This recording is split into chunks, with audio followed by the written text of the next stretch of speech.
This is Motoring Today, the Philippines' leading and longest-running weekly TV and online magazine dedicated to motoring news and features. I'm Wee Gamboa. And I'm Tin Gamboa. Here's a sneak peek at this week's exciting features. On Motoring Forum, we shall discuss the DOTR QC bike lane initiatives. Our road safety reminder on the Young Street Smarts portion centers on what to do when one encounters a solid yellow line with broken yellow line. This week's Pahing Tupera shall be about the importance of respecting pedestrians.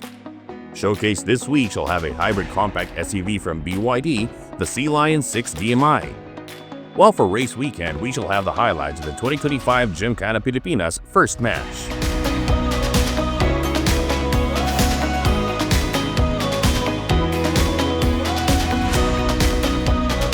This week's edition of Motoring Today brings you all this, plus the latest updates in transportation, traffic management, and advances in the automotive industry.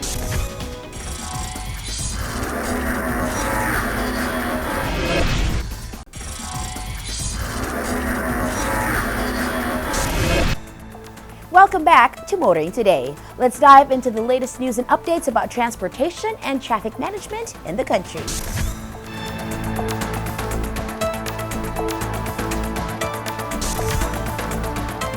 PUJ drivers and operators are once again pushing for another round of fare increases. As expected, the LTFRB is asking them to justify their latest petitions. The LTFRB has directed several transport groups to submit a position paper regarding the latest appeals for a fare hike. At a recent hearing, these groups pushed for the existing provisional 1 peso fare increase to be made permanent. They also requested an additional 5 pesos, which would bring the minimum fare for traditional jeepneys to 17 pesos and modern jeepneys to around 20 pesos. Transport groups told the LTFRB that despite government fuel subsidies, their operational and maintenance costs remain too high. They also highlighted the struggles of drivers who earn below minimum wage, averaging only about 350 pesos a day in take-home pay. In an interview, LTFRB spokesperson Attorney Zoj Daphne Usita explained what the agency is requiring from transport groups. Doon po sa una nilang petition, doon sa petition nila na ipinasa nitong August, nakalagay po kasi doon na gusto po ng transport group na yung 1 peso provisional fare ay maging permanent. Sa hearing po nila, through their counsel, humingi pa po sila ng additional 1 peso provisional din po. Bali nung October 2023 po kasi, yung nagiging minimum fare po natin from 12 pesos, binigyan po ng 1 peso, yun po yung unang provisional increase po na 1 peso. So, currently, this year po, 13 pesos po ang pasahe para po sa traditional jeepney and then 15 pesos naman po para po sa modern jeepney. Pero ngayon po kasi, nung nagkaroon po ng hearing kahapon, aside dun sa 1 peso, magdadagdag na naman po ng 1 peso provisional increase po. The LTFRB gave the transport groups a 10-day period to submit their position paper, which must justify their request for the additional fare. By now, the transport groups are expected to have already submitted their position papers. The question is, will the LTFRB be convinced?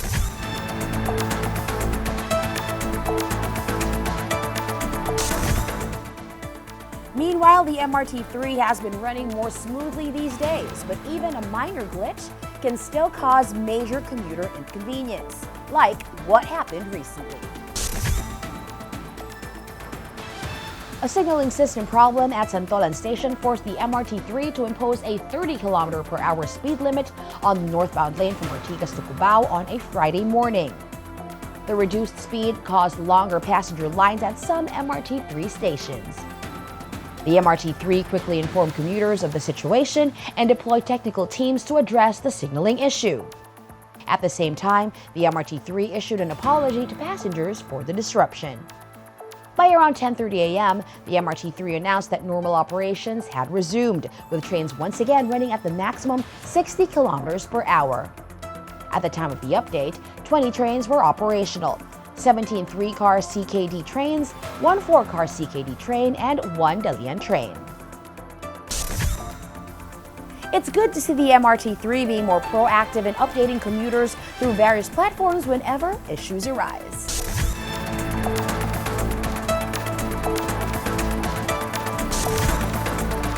Continuing, the DOTR is cracking down on syndicates hoarding beep cards amid shortages and reselling them online at inflated prices. The DOTR is taking a hard line against syndicates and online sellers profiting from the shortage of beep cards. Transportation Secretary Vince Dizon warned that government will file cases against major online platforms if they fail to shut down sites and accounts selling beep cards. He emphasized that the online sale of beep cards is strictly prohibited and violators face jail time. This comes after reports reveal that cards, normally sold at 30 pesos, were being resold online for as much as 300 pesos. The DOTR, in coordination with the PNP Anti-Cybercrime Group and the Special Action and Intelligence Committee for Transportation, is now actively tracking down these groups. At the same time, the DOTR is rolling out a massive new supply of cards. An additional 300,000 beep cards will be distributed across MRT3, LRT1, and LRT2 stations to address the shortage. Hopefully, this new supply will help end the shortage and stop profiteers from taking advantage of commuters.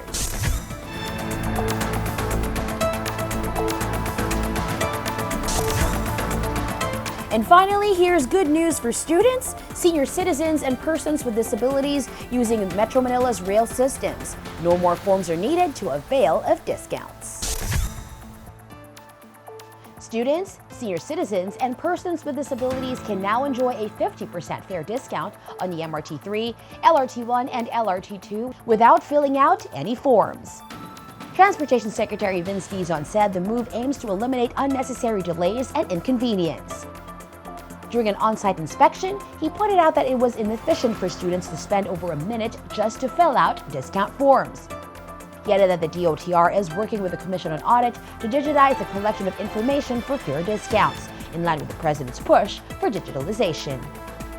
Dizon also announced that personalized beep cards for students will be available starting September. These special white cards will carry the student's name and automatically apply the 50% discount. Students may secure the card at any MRT3, LRT1, or LRT2 station by presenting their school ID and having the card printed on site. The same system is already in place for senior citizens and persons with disabilities, who also enjoy automatic discounts. This is a welcome improvement for thousands of daily commuters, showing how technology can help make everyday travel easier.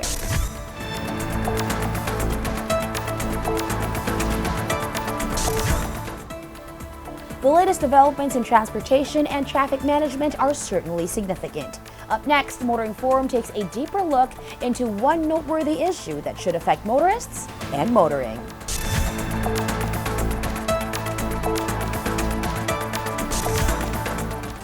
The establishment of bike lanes in Metro Manila and many other places nationwide has not turned out to be the success government proponents had envisioned. Even bike enthusiasts and regular users have expressed dissatisfaction. This edition of Motoring Forum discusses a new initiative aimed at improving bike lane implementation. The DOTR recently announced a major initiative to enhance bike and pedestrian lanes in Quezon City, a move widely praised as a significant step towards strengthening active transport infrastructure. Led by Transportation Secretary Vince Dizon in partnership with the Quezon City government, the project includes expanding bike lanes, building new public utility vehicle stops, and creating a directional island at the intersection of East Avenue and Elliptical Road. This initiative aligns with President Ferdinand Marcos Jr.'s directive to prioritize commuter-based services that focus on safety, accessibility, and ease of mobility. Dizon emphasized that the improvements are designed to make commuters, pedestrians, and cyclists feel safer while also incorporating green spaces to promote sustainable transportation options. The project is expected to serve as a model for similar initiatives across the country. The announcement has been met with generally positive feedback. Many believe that enhancing bike and pedestrian lanes will encourage more people to cycle and walk, helping reduce traffic congestion and lower emissions. Furthermore, involving local communities in the planning process is seen as essential to addressing specific needs and concerns. The initiative has also sparked suggestions for future development, such as adopting digital solutions like bike sharing programs or mobile apps for tracking bike lanes and providing safety information. Despite the positive reception, some have urged caution, citing concerns over past projects that struggle due to insufficient planning, inadequate funding, and a lack of community involvement. Observers stress that these issues must be addressed to ensure the project's long-term success. Continuous oversight will be necessary to guarantee that the new lanes and other infrastructure remain safe and functional.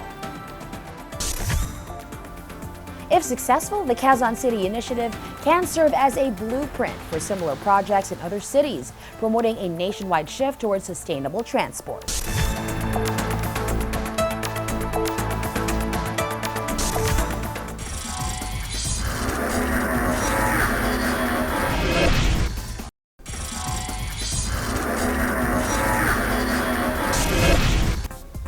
It pays to be a smart driver and a safe one. Here's a road safety reminder from Toyota Motor Philippines in our Young Street Smart segment.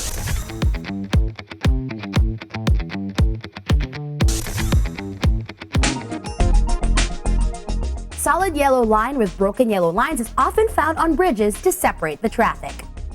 Ang ibig sabihin nito ay bawal kang lumipat papunta sa opposite side. Kung hindi ay maaari mong makabangga ang nasa kabila katulad ng ipinapakita sa animation.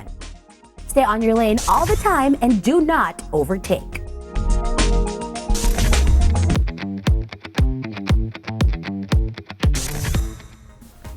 There's a lot more to being a choper, especially of PUVs, than knowing how to drive and how to take care of vehicles. To learn more on becoming a better professional driver, here's Pine Choper this week.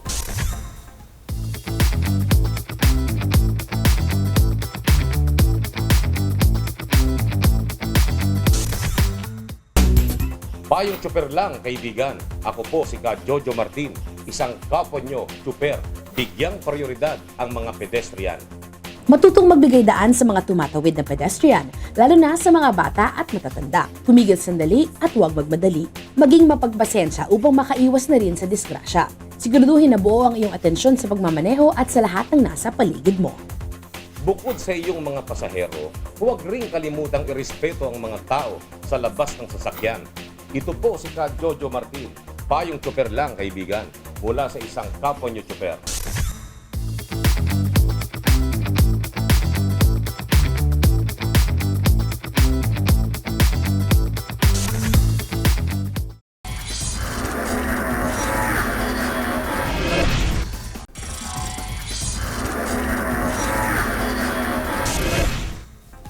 Welcome back to Motoring Today. Get ready. World of Motorsports is next.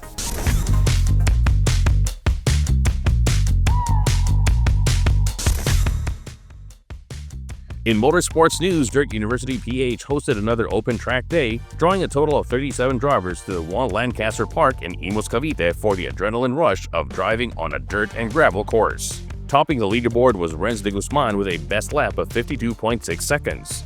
Not far behind was Ramon Volante with a time of 54.19 seconds, closely followed by Jick Cruz with 54.32. Fourth fastest lap was recorded by Charles Stad with 54.72 seconds, followed by Matt C with 55.44 seconds. Rounding out the top 10 at the open track day in their times are Andre Feliciano, 55.5 seconds, by Ten Lopez, 55.77, Matthew Ang, 56.62, Adrian Lee, 57.01, and Steve Cardenas, 57.33. There's plenty more to explore in the world of motorsports. Check out where Race Weekend takes us next.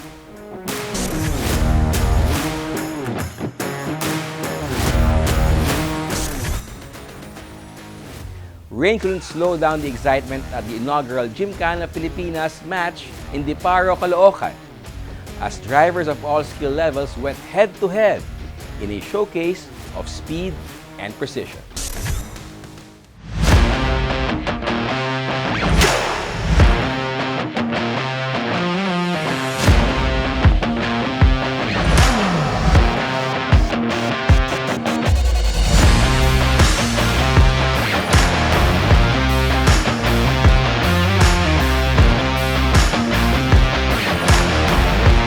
This is the first time we're using a track of this type.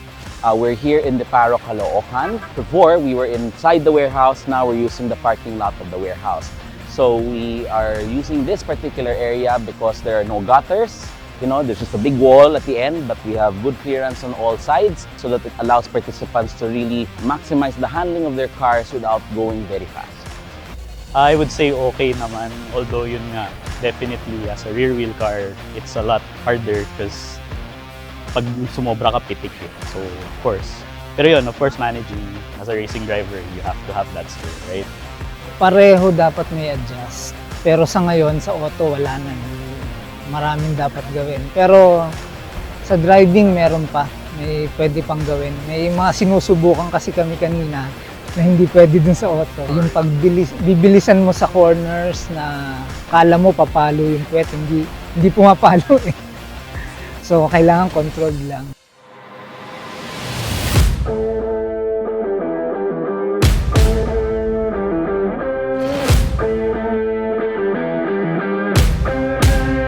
We have our regular classes are by displacement, so from 1300cc and below, that's our lowest class or the first class, and then the highest classes are at the 2001cc and above. We also have our special classes. This include the utility vehicle class, so that includes vans, SUV, AUV, certain MPVs, and then we also, for free, have our electrified vehicle class because Gymkhana Pilipinas is supporting the move towards electrification in the Philippines, and we are giving avenues for people to join. That's why that particular class is for free. Sa driver taste and style and the way you drive, may adjustments that could be made. Pero as of now, this is all stopped, driving it as it is. Other than of course wheels and exhaust, yun lang siya. Pero everything else is stopped. It works great. For sa atin today, it's yung 2-liter onwards na first class kasi dalawa yun. Rear wheel and best bakal. 2000cc to yung next ano niya, parang 22 ganun. Kabisado ko na yung pylons eh, pero pag nakasakay na, iba yung vantage point eh. Pero nakuha naman. Actually, matagal ko nang gustong bumalik, kaya lang, yan, nagtatrabaho, kare-retire ko lang. So, pwede na ulit.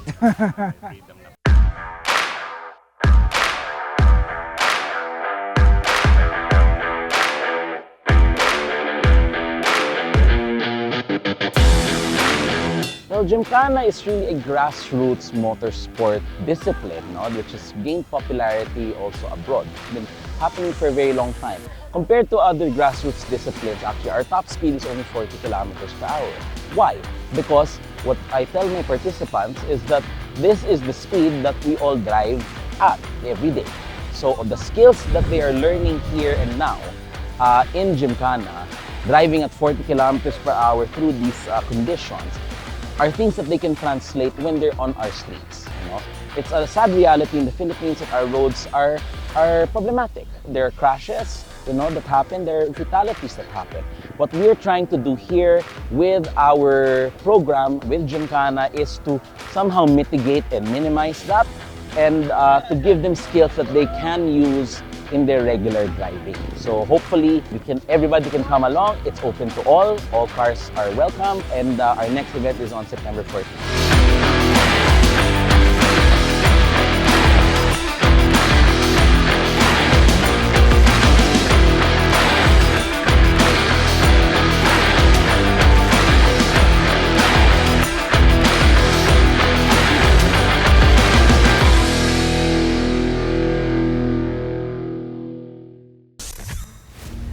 Fans are already looking forward to the next GP match, where more drivers will take on the challenge and battle for the top spot.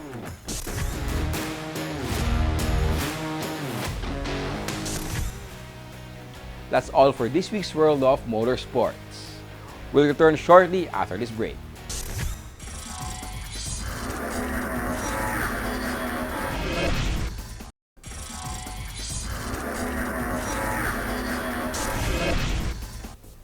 Our featured car of the week will be presented next on Showcase.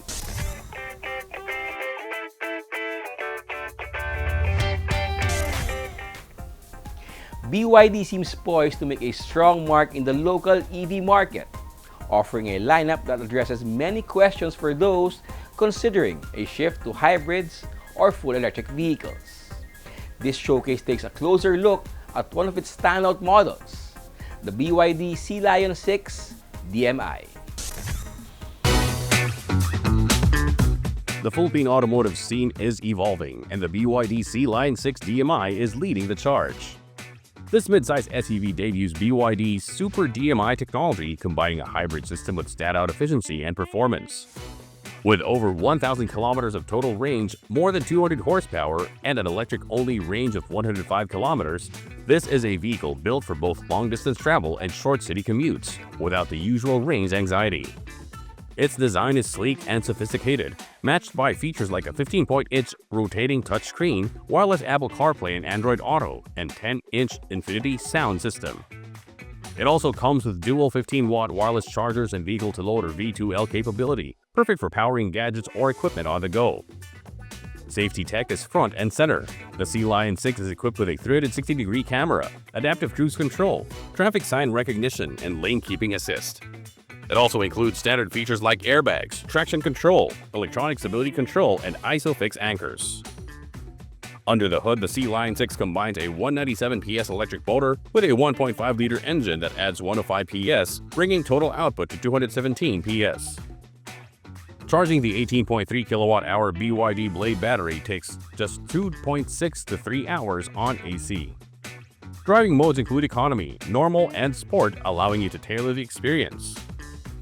Inside, you'll find leather-trimmed seats, dual-zone auto climate control, and heated ventilated power front seats.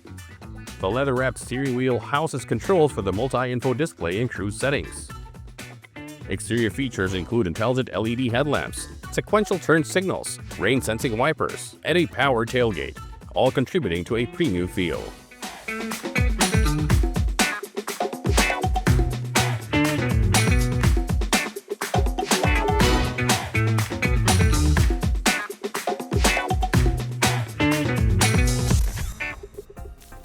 The BYD Sea Lion 6 DMI stands out as a game changer in the hybrid and electric vehicle segment, blending luxury, performance, and efficiency with advanced cutting-edge technology.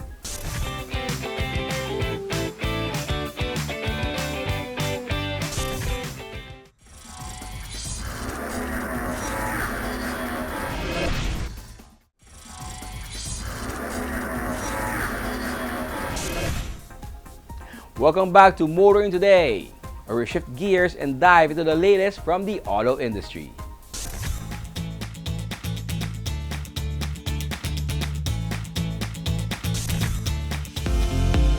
Lynk & Co. and Bike have officially opened their flagship dealerships along North EDSA, one of Metro Manila's busiest automotive hubs, making another milestone in their continued growth in the Philippine market. We're currently in Lynk & Co. and Bike North EDSA. This serves as our flagship dealerships for both brands. This proves to be a place where we can increase visibility and enhance our sales for both brands. Lynk & Co. North EDSA features a 250 square meter showroom that can house up to 6 vehicles, along with a coffee bar, lounge areas, and a dedicated merchandise section. Right next door is Bike North EDSA, with a 6-vehicle showroom and 4-bay service center. Visitors can explore Bike's diverse lineup, featuring a range of SUVs, off-roaders, and electrified options, all while enjoying the on-site coffee bar and lounge. While Lynk & Co. is often associated with its Chinese roots, the brand emphasizes its strong European heritage blended with advanced Chinese technology. First of all, Lynk & Co. I wouldn't really say is a Chinese brand. No. Given how Lynk & Co. was conceived, you could say that there's European heritage and Chinese technology to build, I'd say, one of the more unique partnerships that we have in the automotive industry. Leading the lineup is a newly launched Lynk & Co. 08, showcased at the flagship opening. What we currently offer for Lynk & Co. Philippines, we have the 01 plug-in hybrid electric vehicle. We have the 03 Plus, so that's a sports sedan, performance sedan.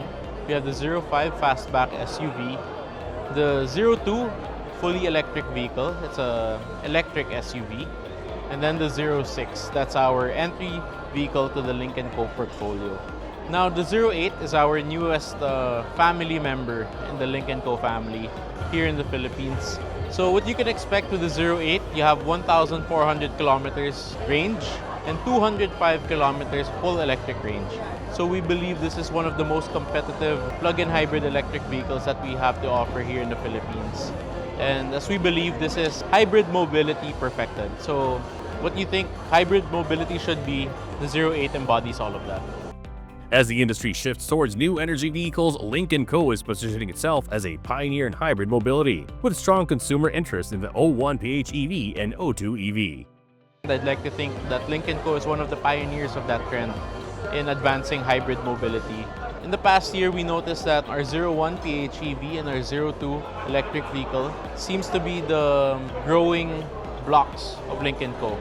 So people know us for our hybrid mobility, but we have ICE vehicles as well that people come to love.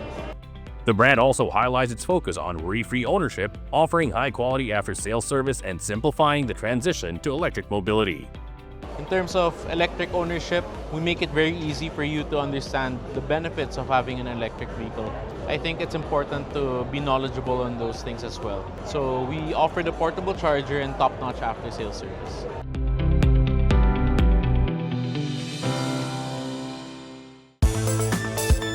Hongqi Philippines is expanding its EV lineup, addressing the growing demand for longer range options.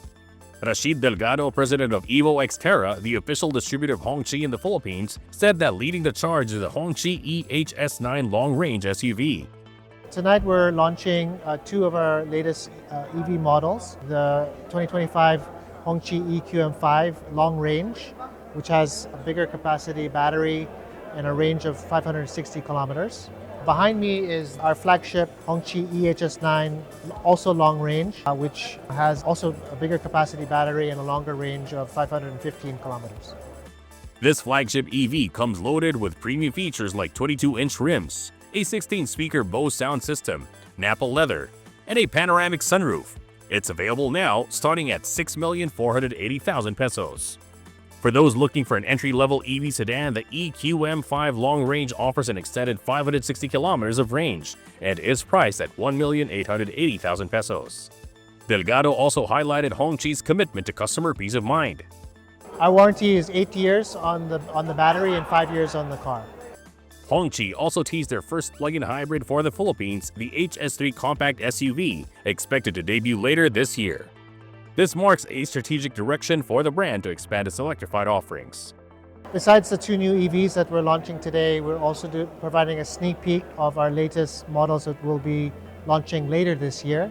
Tonight we're featuring the HS3 compact SUV plug-in hybrid.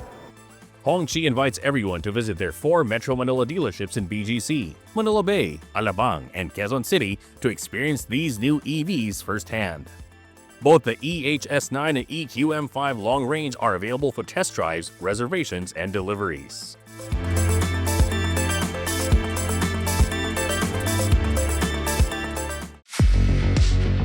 J-Coupe Philippines has officially launched the J7 SHS equipped with super hybrid technology, delivering power, efficiency, and eco-friendly performance in one package.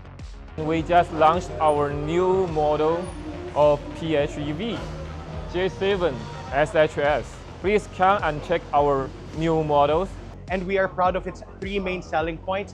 First is its rugged and premium look. As you can see, the car has a very simple design, but you can feel the presence of the car once it comes. So it features that very rugged look. At the same time, it's perfect for the high-end cities because it looks very premium as well.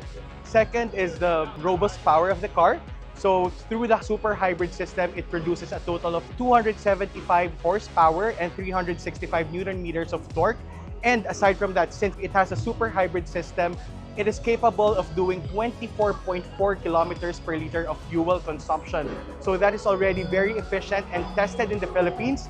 That figure is already certified by Automobile Association of the Philippines. And we were able to do a total of 1,488.8 kilometers on a single full tank and single full charge. Once you get inside the car, you will also feel that simple yet premium look. So this is a very subtle interior with nice touches. It is very futuristic. We do have a 50-watt wireless charger, a 14.8 high-definition touchscreen with wireless Apple CarPlay and Android Auto, and we do have head-up display also, 10.25-inch instrument cluster. At its core is a 5th generation 1.5 TDI hybrid engine with 44.5% thermal efficiency and fuel economy rated at 24.4 kilometers per liter. It also offers a 90-kilometer pure electric range and a 3.3 kilowatt V2L function, ideal for outdoor adventures. The J7 SHS is already a global bestseller, moving over 10,000 units monthly worldwide. We provide two variants for Philippines market. Comfort variant with the price of 1.399 pesos. And also we provide premium variant with a price of 1.499. And also we provide 2 years free PMS for you.